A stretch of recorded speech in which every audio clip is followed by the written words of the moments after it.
મહુવાના શિક્ષક દંપતીનો પુત્ર બન્યો કોમર્શિયલ પાયલોટ. મિલન પટેલ આકાશ સ્પર્શવાનું સપનું કર્યું સાકાર.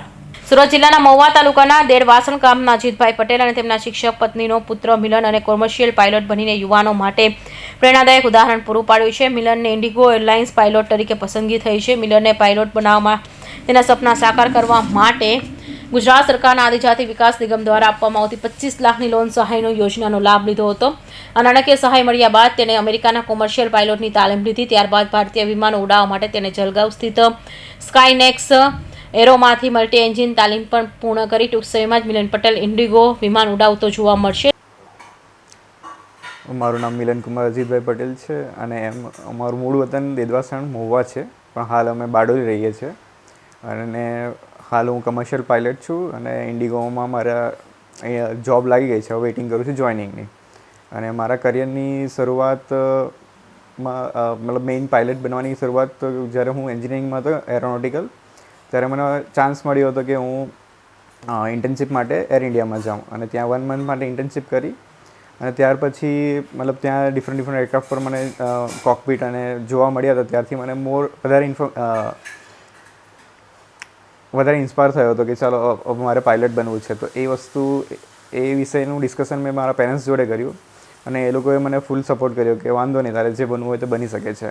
તો ત્યાર પછી રિસર્ચ કર્યું અને પછી એના માટે આગળ સ્ટેપ્સ લીધા. અને એમાં બીજું એક ઇન્ફોર્મેશન અમને જાણવા મળી કે ગુજરાત સરકાર દ્વારા આદિજાતિ નિગમ થ્રુ અમને જે કમર્શિયલ પાયલટ બનવા માંગે છે એ સહાય કરે છે, જે 25 લાખની લોન આપે છે.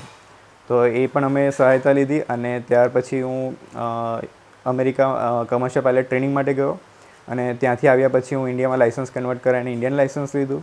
અને ત્યાર પછી મલ્ટી એન્જિનની ટ્રેનિંગ હું જલગાંવ સ્કાયનેક્સ એરોમાંથી લીધી હતી.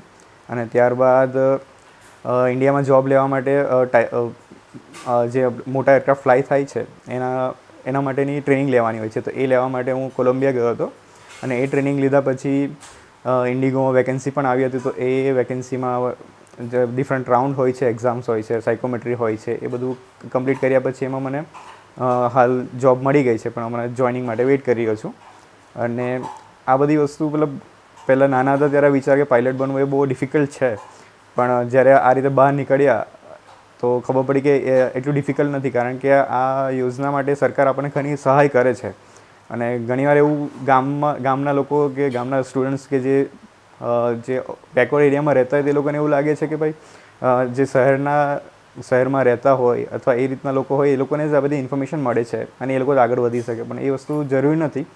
અત્યારના હાલના તબક્કામાં સોશિયલ મીડિયાના જમાનામાં બધી આપણને ઇન્ફોર્મેશન મળે છે અને આપણે આ ઇન્ફોર્મેશન યુઝ કરીને અને જે બધી સરકાર દ્વારા યોજનાઓ આપવામાં આવી છે એનો ઉપયોગ કરીને આપણે આગળ વધી શકીએ અને અલગ અલગ આપણે યોજનાઓનો લાભ લઈને જીવનમાં આગળ વધી શકીએ. તો એના માટે હું ગુજરાત ગવર્મેન્ટનો ખૂબ આભારી છું. Suresh Rathod, Hind TV news, Bardoli.